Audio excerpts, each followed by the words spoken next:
Welcome to my YouTube channel. आज मैं आप लोगों को लेके आई हूँ फतेहपुर सीकरी। फतेहपुर सीकरी आगरा से 42 किलोमीटर दूर है। इसे एम्परर अकबर ने बनाया था, जो कि तीसरे मुगल शासक थे। फतेहपुर सीकरी अकबर की राजधानी थी। उन्होंने ये खूबसूरत इमारत अपने बेटे जहांगीर के जन्म के बाद बनवाई थी। पानी की कमी होने के कारण और राजपूतों के आक्रमण के कारण बाद में उनको ये जगह छोड़नी पड़ी थी। दोस्तों, फतेहपुर सीकरी आगरा से लगभग 40 किलोमीटर की दूरी पर है। यह बादशाह अकबर की राजधानी थी। सन 1571 से 1585 तक बादशाह अकबर यहाँ रहे।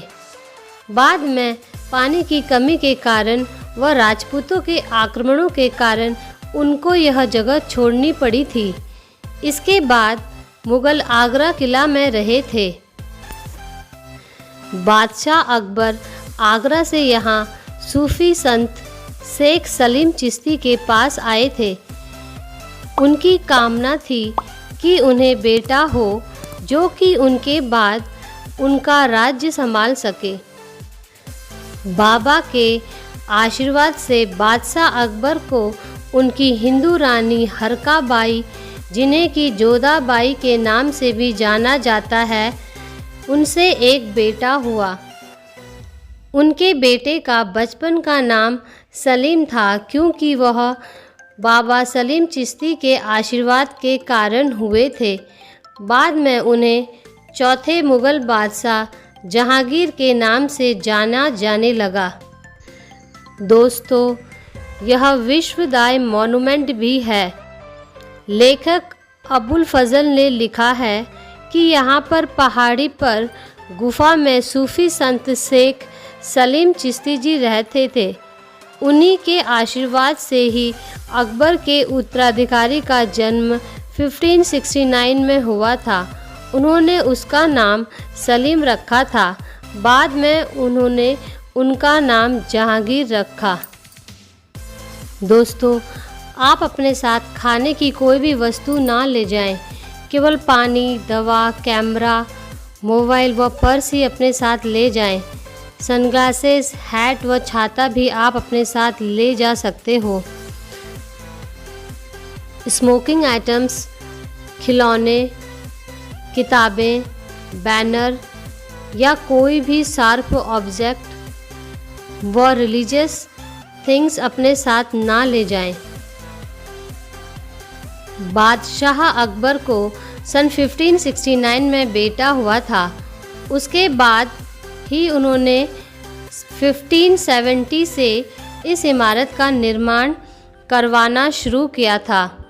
उन्होंने सूफी संत शेख सलीम चिश्ती से कहा कि बाबा, मैं अपने पुत्र की परवरिश आपके देख रेख में करना चाहता हूँ, क्योंकि मैं बादशाह हूँ। इस कारण मेरे साथ अनेक परेशानियाँ लगी रहती हैं। मैं चाहता हूँ कि मेरे बेटे की परवरिश आपकी देख रेख में हो, जिससे वह सुरक्षित रहे।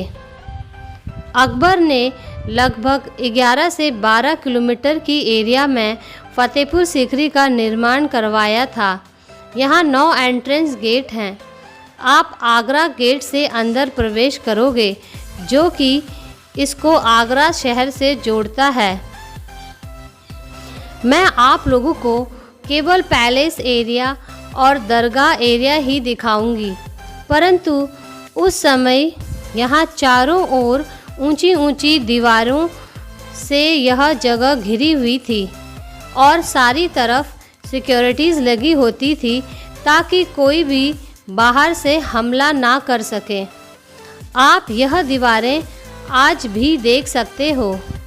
चारों ओर सिपाहियों, लेखकों, मेहमानों व महल में काम करने वालों के लिए मकान भी बनाए गए थे। दोस्तों, इस जगह को दीवाने आम कहा जाता है। यह दरबार आम आदमियों के लिए था। यहाँ पर बादशाह अकबर अपने 9 मंत्रियों के साथ बैठा करते थे, जिन्हें कि नवरत्न भी कहा जाता था। यहाँ पर बादशाह अकबर आम लोगों की समस्या का समाधान किया करते थे। कहा जाता है कि मैदान में एक तरफ हाथी भी बंधा होता था। अपराधियों को बादशाह अकबर उस हाथी के पैरों तले कुचलवा दिया करते थे ताकि जनता में गलत काम करने से खौफ बना रहे।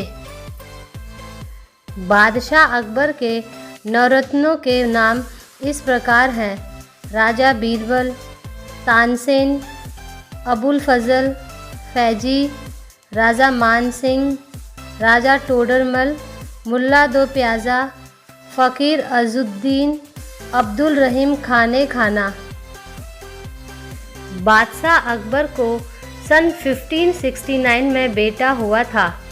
उसके बाद ही उसने सन 1570 से इस इमारत का निर्माण करवाया। उन्होंने सूफी संत शेख सलीम चिश्ती से कहा कि बाबा, मैं अपने पुत्र की परवरिश आपकी देख रेख में करना चाहता हूँ, क्योंकि मैं बादशाह हूँ। इस कारण मेरे साथ अनेक परेशानियाँ लगी रहती हैं।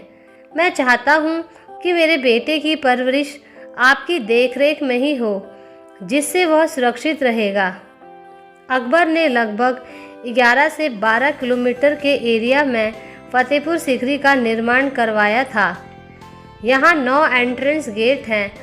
आप जब फतेहपुर सीकरी घूमने आओगे तो आगरा गेट से ही प्रवेश करोगे। मैं आप लोगों को केवल पैलेस एरिया और दरगाह एरिया ही दिखाऊंगी, परंतु उस समय यह पैलेस चारों ओर से ऊंची ऊंची दीवारों से घिरा हुआ था और सभी जगह सैनिक लगे होते थे ताकि कोई भी बाहर से आसानी से आक्रमण न कर सके। आप आज भी इन दीवारों को देख सकते हो। महल के बाहर सिपाहियों, लेखकों, मेहमानों व महल में काम करने वालों के लिए मकान भी बनवाए गए थे। दोस्तों, यह दीवाने खास है, जैसा कि आप लोगों को नाम से ही ज्ञात हो रहा है, खास, यानी कि यह दरबार खास लोगों के लिए था। यहाँ बादशाह अकबर खास लोगों के साथ मीटिंग किया करते थे। इस इमारत की खूबसूरती यह है कि बाहर से यह इमारत 2 मंजिला दिखती है, परंतु जब आप अंदर जाओगे तो आप देखोगे कि यह केवल 1 मंजिला इमारत ही है। बादशाह अकबर ऊपर सेंटर में बैठा करते थे और उनके चारों ओर उनके 9 मंत्री बैठा करते थे। बाकी लोग नीचे बैठा करते थे।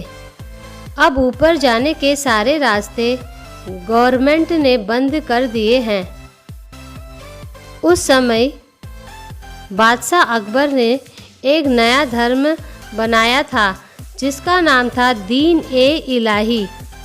उनका मानना था कि हम सब एक ही ईश्वर की संतान हैं, बस हम ईश्वर को अलग अलग नामों से पुकारते हैं। बीच में खड़ा यह खूबसूरत पिलर उनकी सोच का जीता जागता सबूत है। उन्होंने बड़ी सुंदरता से विभिन्न धर्मों के साइन इस पिलर पर बनवाए थे और उन्होंने लोगों को एक होने का संदेश दिया था।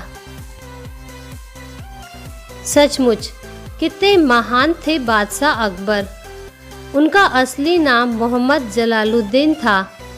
उन्होंने गरीब बच्चों के लिए फ्री एजुकेशन व फ्री में भोजन भी उपलब्ध करवाया था। उन्होंने हिंदुओं की यात्रा पर लगे कर को भी माफ़ किया था और भी कई कार्य ऐसे किए जो जनता के हित में थे। लोगों ने उन्हें अकबर द ग्रेट का टाइटल दिया था। आज भी इतिहास के पन्नों में वे अपने इसी नाम से फेमस हैं। इस पिलर में सबसे ऊपर आपको जैन धर्म का आर्किटेक्चर देखने को मिलेगा। उसके नीचे आपको जिग जैग डिज़ाइन दिखेगी जो कि पर्शियन यानी ईरानी डिज़ाइन है। बड़े आर्च मुस्लिम डिज़ाइन हैं तथा छोटे आर्च क्रिश्चियन डिज़ाइन हैं। लोटस फ्लावर व बर्ड्स हिंदू डिज़ाइन है। सबसे नीचे क्राउन ऑफ बुद्धा बना हुआ है जो कि बुद्धिज्म डिज़ाइन का प्रतीक है। दोस्तों, यह खूबसूरत पिलर बादशाह अकबर की खूबसूरत सोच की निशानी है जो कि अति सम्मानीय है। तभी तो सच ही कहा गया है, न गीता बुरी है, न कुरान बुरा है, न हिंदू बुरा है, न मुसलमान बुरा है, न खुदा बुरा है, न भगवान बुरा है। हमारे भेजे में जो घुसा है वो शैतान बुरा है, वो शैतान बुरा है। दोस्तों, यह पानी का टैंक है। यहाँ पर अकबर ने ऐसे काफ़ी टैंक बनवाए थे जिससे कि पानी को इकट्ठा किया जा सके। इसके अलावा उन्होंने यहाँ कुछ बावड़ियाँ भी बनवाई थी जो कि अष्टभुजाकार बावड़ियाँ हैं और ऐसी बावड़ी बहुत ही कम देखने को मिलती हैं। दोस्तों, यह बादशाह अकबर का खजाना महल है। यहाँ 3 कमरे हैं। यहाँ पर बादशाह अकबर अपना सारा खजाना रखा करते थे, जैसे कि copper coins, silver coins and gold coins.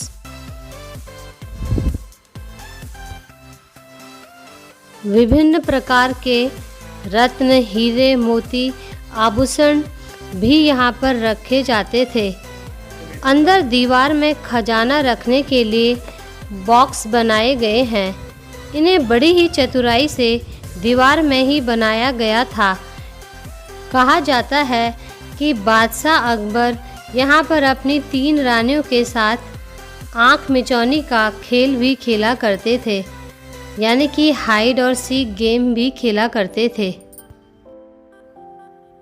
यह देखिए, खजाना रखने के लिए इस प्रकार से बॉक्स बनाए जाते थे और फिर खजाना रखकर उन्हें ऊपर लाल पत्थर से ही ढक दिया जाता था ताकि किसी को यह पता न चले कि अंदर क्या रखा हुआ है।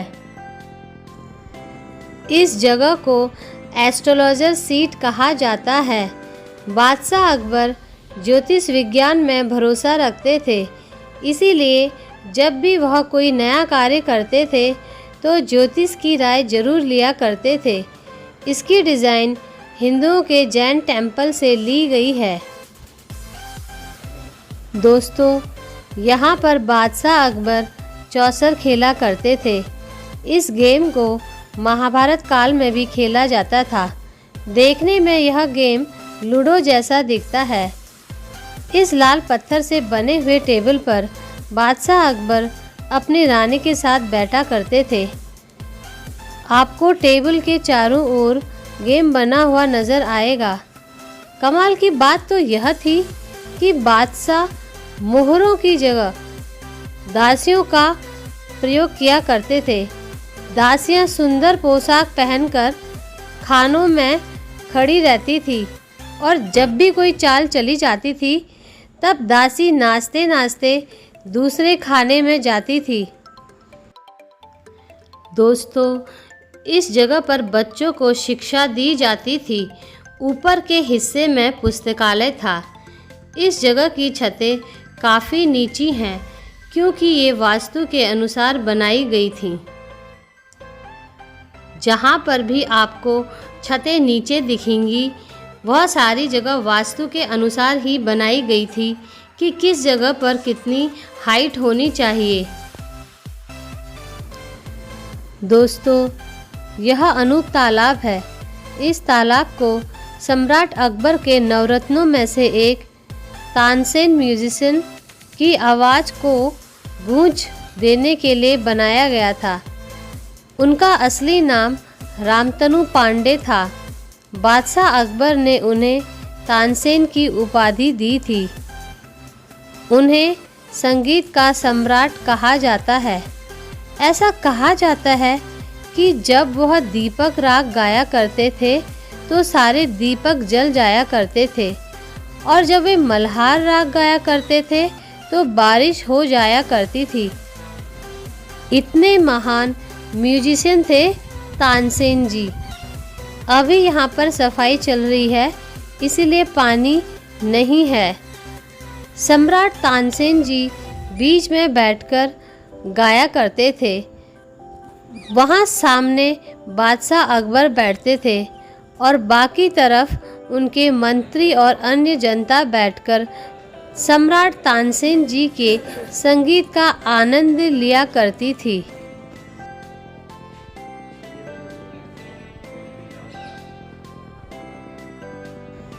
दोस्तों, यह अकबर की मुस्लिम बेगम रुकैया सुल्ताना का पैलेस है।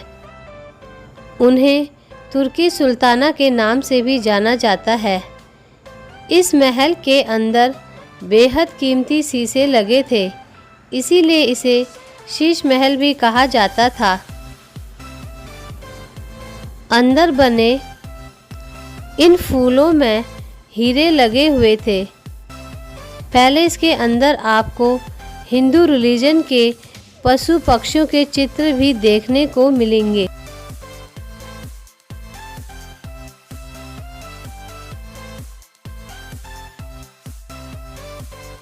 इस पैलेस की सबसे खास बात यह है कि यह जितना सुंदर अंदर से दिखता है उतना ही सुंदर बाहर से भी दिखता है। बाहर की दीवारों पर आपको सुंदर नक्काशी देखने को मिलेगी। दीवारों पर सुंदर फूल, पत्तियां, अनार के दाने व अंगूर के गुच्छे भी बने हुए हैं। वाह, क्या खूबसूरत कलाकारी है, मन प्रसन्न हो गया।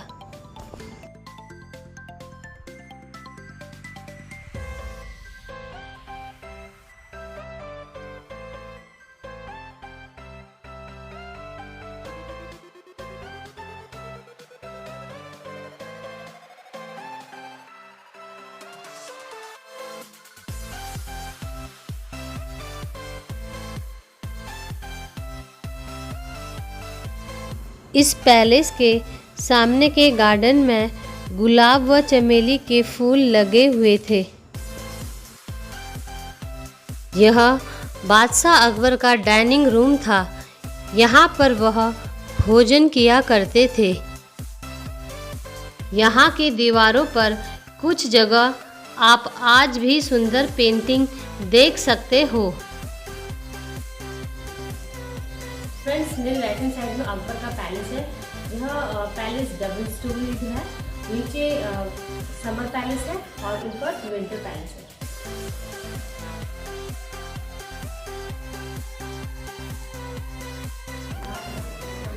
यह बादशाह अकबर का बेडरूम था, जिसे कि ख्वाबगाह कहा जाता है।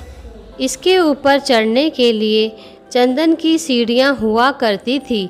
जब बादशाह अकबर ऊपर चढ़ जाया करते थे तब सीढ़ियाँ हटा दी जाती थी ताकि कोई भी आसानी से उन पर आक्रमण न कर सके।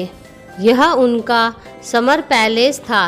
नीचे पानी भरकर उसमें गुलाब व चमेली के फूल डाल दिया करते थे ताकि उसकी खुशबू से सारा महल महकता रहे। इसके ऊपर बादशाह अकबर का विंटर पैलेस था, जो कि सूरज की रोशनी से गर्म होकर सर्दियों में गर्म रहता था। फ्रेंड्स, इस वक्त मैं पंचमहल के आगे खड़ी हूँ। इस बिल्डिंग का नाम पंचमहल इसीलिए है क्योंकि इसमें 5 मंजिल है। यह बहुत ही खूबसूरत इमारत है, आप इसे ज़रूर देखें। दोस्तों, इस इमारत को पंचमहल कहा जाता है क्योंकि यह 5 मंजिला है। इसमें कुल 176 स्तंभ हैं। इसकी प्रत्येक मंजिल नीचे की मंजिल से छोटी होती जाती है। अभी गवर्नमेंट ने ऊपर जाने का रास्ता बंद कर रखा है। यह मंजिल मनोरंजन का स्थान था। इसके सबसे ऊपर की मंजिल पर बैठकर बादशाह अकबर अपनी रानी के संग गर्मियों की ताज़ी हवा का तथा रात में चांदनी का आनंद लिया करते थे।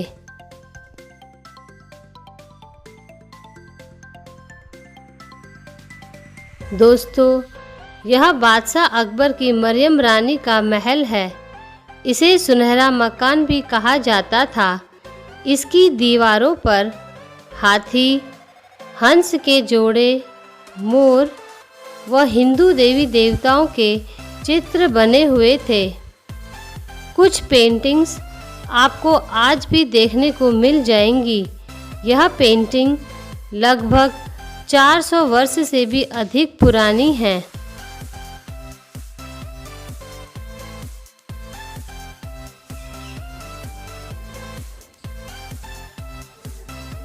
दोस्तों, यह बादशाह अकबर के हिंदू रानी जोधाबाई का किचन है। इसकी बाहरी दीवारों पर राजस्थान के प्रसिद्ध झुमकों की डिज़ाइन बनी हुई है। जोधाबाई ने बादशाह अकबर से शादी करने से पहले 2 शर्तें रखी थी। पहली शर्त यह थी कि मैं अपना धर्म नहीं बदलूंगी और मेरे लिए आपको महल के अंदर ही एक मंदिर बनाना होगा। और दूसरी शर्त यह थी कि क्योंकि मैं शाकाहारी हूँ, इसीलिए आपको मेरे लिए अलग किचन बनाना होगा। और बादशाह अकबर ने उनकी दोनों शर्तों को निभाया। फ्रेंड्स, इस वक्त मैं बीरबल के पैलेस के आगे खड़ी हूँ।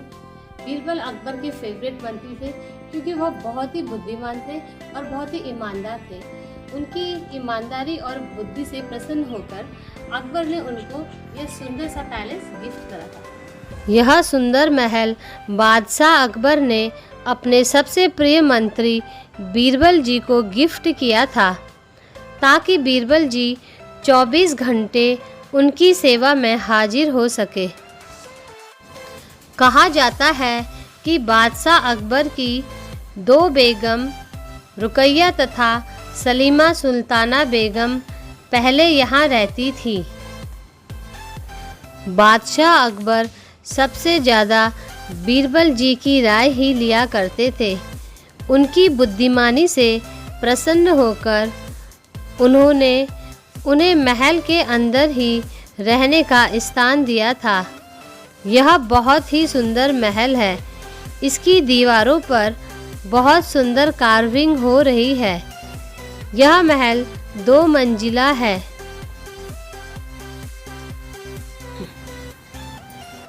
यह बादशाह अकबर का अस्तबल था। यहाँ पर बहुत सारे घोड़े बंधे होते थे। अंदर के कमरों में ऊंट व हाथी भी बंधे होते थे। वैसे तो मुख्य अस्तबल बाहर था, परंतु इमरजेंसी के लिए एक अस्तबल महल के अंदर भी बनाया गया था।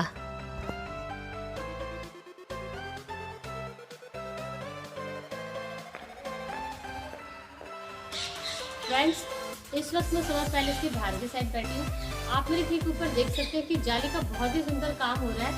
यह समर पैलेस की जालियाँ हैं जो कि जिससे कि हवा इजीली अंदर जा सकती थी और पैलेस को कूल रखती थी। दोस्तों, यह जगह बादशाह अकबर का शाही हरम व रानी जोधाबाई का पैलेस था।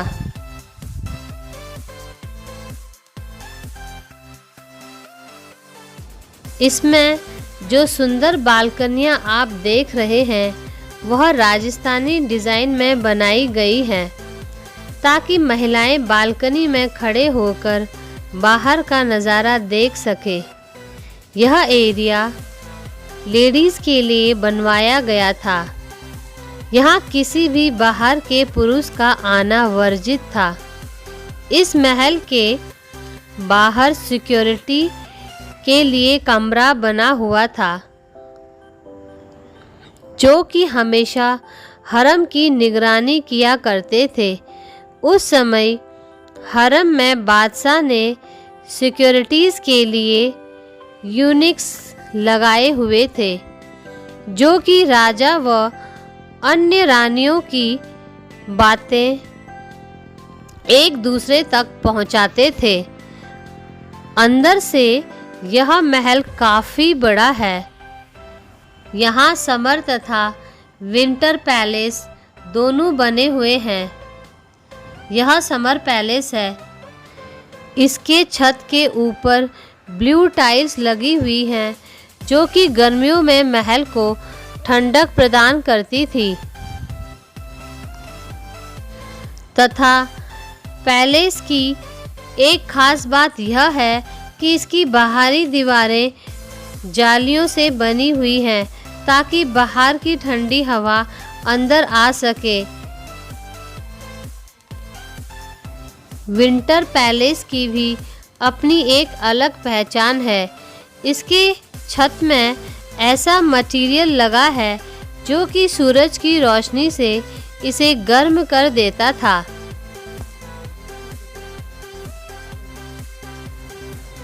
बादशाह अकबर ने जोधाबाई के लिए एक सुंदर मंदिर बनवाया था। इस मंदिर के सेंटर में भगवान कृष्ण की मूर्ति हुआ करती थी और चारों तरफ आपको जो आले नज़र आ रहे हैं, वहाँ पर हिंदुओं के अन्य देवी देवताओं की मूर्तियाँ हुआ करती थी। बीच में हवन व यज्ञ भी हुआ करता था। मंदिर के दोनों तरफ जो कमरे बने हुए हैं, वहाँ पर पूजा व हवन सामग्री रखी होती थी। मंदिर के पिलरों पर घंटियाँ, तिलक, नारियल व कलश बने हुए हैं। रानी जोधाबाई आमेर के राजा भारमल की बेटी थी। जोधाबाई से अकबर को अपने राज्य के लिए उत्तराधिकारी मिला था, इसीलिए उन्होंने उन्हें मरियम उज़ ज़मानी का खिताब दिया था, क्योंकि उनकी संतान राजा बनी थी। उनका बेटा जहांगीर चौथे मुगल बादशाह थे। यहाँ सेंटर में तुलसी का पौधा लगा हुआ था। रानी जोधाबाई तुलसी की पूजा किया करती थीं। दोस्तों, अब मैं आप लोगों को दरगाह कॉम्प्लेक्स ले चलती हूँ। जोधाबाई पैलेस से बाहर निकलने के बाद थोड़ी दूर चलते ही दरगाह कॉम्प्लेक्स है। यहाँ पर आप सूफ़ी संत शेख सलीम चिश्ती की दरगाह, जामा मस्जिद, बुलंद दरवाज़ा व मदरसा देखेंगे। दरगाह परिसर में जाने के लिए दो रास्ते हैं। एक रास्ता आम जनता के लिए था, जो कि बुलंद दरवाज़ा के बाहर से है। यह बादशाही दरवाज़ा है। यहाँ से बादशाह अकबर जामा मस्जिद में नमाज पढ़ने जाया करते थे। दरगाह परिसर में जाने के लिए आपको अपने जूते चप्पल बाहर ही उतारने होंगे। जब आप बादशाही गेट से अंदर जाओगे तो आपको सामने सलीम चिश्ती बाबा की मज़ार दिखेगी। यह मज़ार सफ़ेद संगमरमर से बनी हुई है और बेहद खूबसूरत है। बाबा की दुआ से ही बादशाह अकबर को औलाद हुई थी। मज़ार के पिलर अंदर से खोखले हैं, ताकि बारिश का सारा पानी छत से पिलरों के रास्ते नीचे आकर थोड़ी दूर पर एक कुएं में इकट्ठा हो सके। बाबा के ज़माने से लेकर अब तक इस जल को बहुत ही पवित्र जल माना जाता है। जो लोग भी इस जल को पवित्र मानते हैं, वो लोग इस जल को आज भी अपने घर ले जाते हैं। दरगाह के बिल्कुल सामने हौज बना हुआ है। जो लोग भी नमाज पढ़ने अंदर जाते हैं, वो पहले अपने हाथ पैर यहाँ पर धोते हैं। चलिए अब मैं आप लोगों को सलीम चिश्ती की मज़ार दिखाती हूँ। वाह, क्या खूबसूरत मज़ार है। मज़ार के अंदर चारों ओर जालियों में मन्नत के धागे बंधे हुए हैं। यहाँ पर आज भी लोग अपनी मन्नतें मांगते हैं। चाहे वो किसी भी धर्म के हो। और ऐसा माना जाता है कि बाबा जी उनकी मन्नत पूरा करते हैं। आपको मजार के अंदर अपना सिर ढककर जाना होगा। मजार के चारों ओर दीवारों पर खूबसूरत पेंटिंग्स बनी हुई हैं। मजार के ऊपर की छत चंदन की लकड़ियों की बनी हुई है और चंदन की लकड़ियों के ऊपर सीप यानी मदर ऑफ पर्ल की सुंदर कारीगरी हो रही है। दरगाह के बाहरी दीवारों में जाली का बेहद खूबसूरत काम आपको देखने को मिलेगा। हर जाली की डिज़ाइन भिन्न है। गर्मियों में बाहर से हवा अंदर आती है और दरगाह के अंदर ठंडा रहता है। और हाँ, एक बात ज़रूर आजमाइएगा, आप इन जालियों से बाहर का सारा नज़ारा देख सकते हैं, परंतु जब आप बाहर रहोगे तो बाहर से आप अंदर का नज़ारा नहीं देख सकते हो। दरगाह के ठीक सामने आपको हमेशा कुछ लोग संगीत गाते मिलेंगे। इनका संगीत बहुत ही मधुर होता है, जी करता है बस सुनते ही रहो।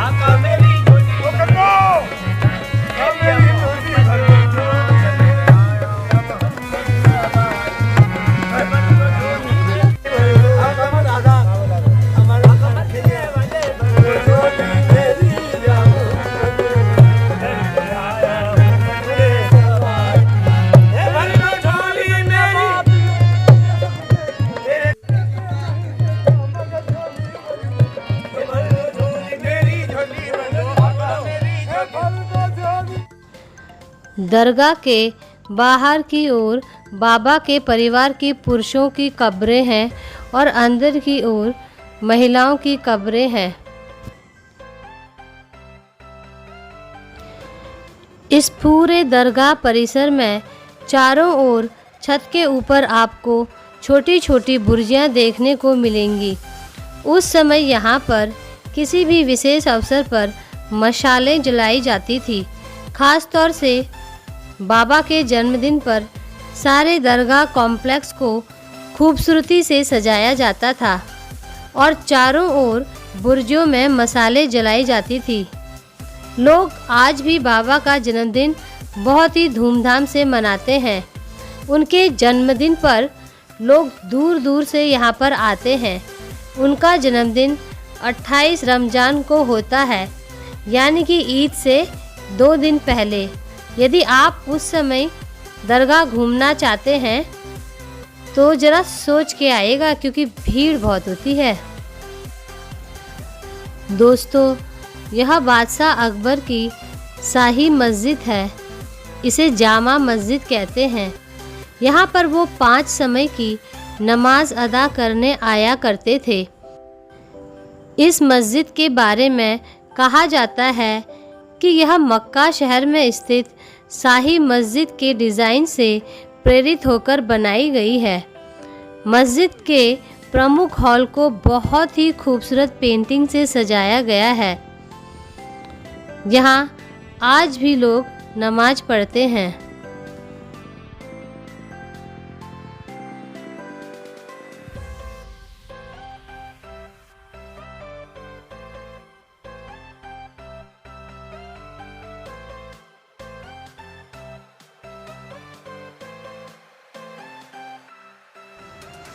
दोस्तों, सामने जो आपको आर्च नज़र आ रहे हैं, उसके अंदर बादशाह अकबर ने गरीब व यतीम बच्चों के लिए मदरसा बनवाई थी। यहाँ पर सभी बच्चों को मुफ्त शिक्षा व मुफ्त खाना दिया जाता था। दोस्तों, यह बुलंद दरवाज़ा है। इसे दुनिया का सबसे बड़ा गेटवे के नाम से भी जाना जाता है। बादशाह अकबर ने इस दरवाजे को अपनी गुजरात विजय की शान में बनवाया था। इसके सामने 42 सीढ़ियां हैं। इसकी ऊंचाई 54 मीटर है। आज भी यह दरवाज़ा मुगलों की शान का प्रतीक है। इस दरवाजे पर घोड़े की नाल लगी हुई है। उस समय जिन लोगों के घोड़े बीमार हो जाते थे वो दरगाह में मन्नत मांगने आते थे और जब उनका घोड़ा ठीक हो जाता था तब वे अपने घोड़े की नाल निकालकर इस दरवाजे पर लगा देते थे। दरगाह से लगभग 1.5 किलोमीटर की दूरी पर बादशाह अकबर के फेवरेट हाथी की कब्र है। इसे हिरन मीनार कहा जाता है। बादशाह अकबर का हाथी हिरन की तरह तेज दौड़ता था, इसलिए उन्होंने अपने हाथी का नाम हिरन रखा था। दोस्तों, आप मेरे पीछे जो खूबसूरत मीनार देख रहे हो, यह राजा अकबर के एलिफेंट की कब्र है। उन्होंने अपने फेवरेट हाथी की याद में यह कब्र बनवाई थी। यह मीनार दर्शाती है कि अकबर पशु प्रेमी थे। उन्होंने अपने फेवरेट एलिफेंट की याद में इस सुंदर मीनार को बनवाया था। इस मीनार में एलिफेंट के टीथ की सुंदर डिज़ाइन बने हुए हैं। एलिफेंट टस्क डिज़ाइन बनी हुई है, आप देख सकते हैं। दोस्तों, उम्मीद करती हूँ कि आपको आज की मेरी यह वीडियो पसंद आई होगी। अगर आपको मेरी यह वीडियो पसंद आई है तो प्लीज़ इसे लाइक और शेयर करना ना भूलें और वीडियो में कमेंट ज़रूर करें। और यदि आप मेरे YouTube चैनल में नए हैं तो इसे सब्सक्राइब करना ना भूलें। मिलती हूँ आपसे अपनी अगली वीडियो में। तब तक के लिए आप सभी लोग सेफ रहें, सुरक्षित रहें और अपना ख्याल रखें। बाय।